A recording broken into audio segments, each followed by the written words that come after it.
आपल्या घराच्या बाल्कनीत, खिडकी, त्याच्या गच्चीमध्ये कबुतरे उत्साहात मांडतच असतात. त्यात पण दररोज बाल्कनीत ठेवलेले कपडे घाण करतात किंवा त्याच्या आवाजामुळे त्रास होत असतो. त्याच्या विष्ठा व पिसामुळे आपणास अनेक त्वचेचे आणि श्वसनाचे संबंधी आजार होत असतात. कबुतरांना कितीही हाकलले तरी ते पुन्हा बाल्कनीत येत असतात. या सर्वांपासून सुटका करण्याचे आपण काही उपाय करू शकतो, ते पुन्हा बाल्कनीत येणार नाहीत.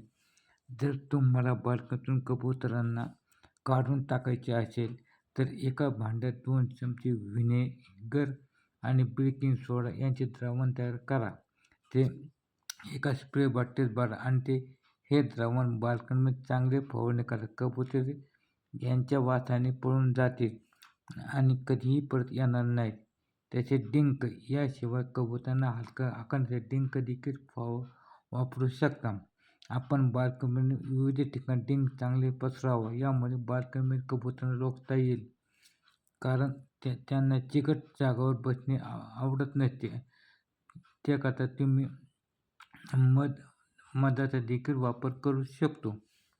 कधी कधी कबुतरांना त्रास एवढा वाटतो की दिवसभर बाल्कनीत तसेच खिडकीत बसून घाण करतात. या घाणीपासून मुक्त होण्यासाठी तुम्ही वाईन किंवा दालचिनी वापरू शकता.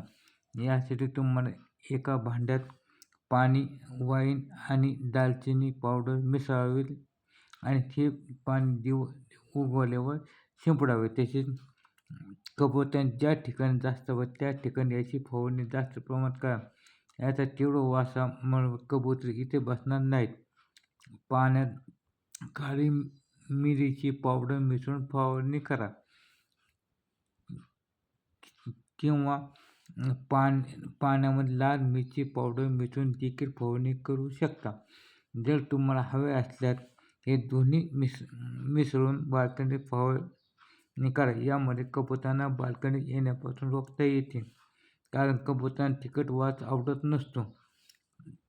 बाल्कनीत किंवा टेरेसपासून कबुतरांना दूर करण्यासाठी चमकदार पॉलिथिन किंवा जुनी DVD लटकावा. अशा ठिकाणी लटकावा जिथे प्रकाश थेट परावर्तित होईल. त्यामुळे कबुतरांना भीती वाटते आणि ते जवळ येत नाहीत. अशा प्रकारे आपण घरगुती उपाय करून कबुतरांना आपल्यापासून दूर ठेवू शकतो.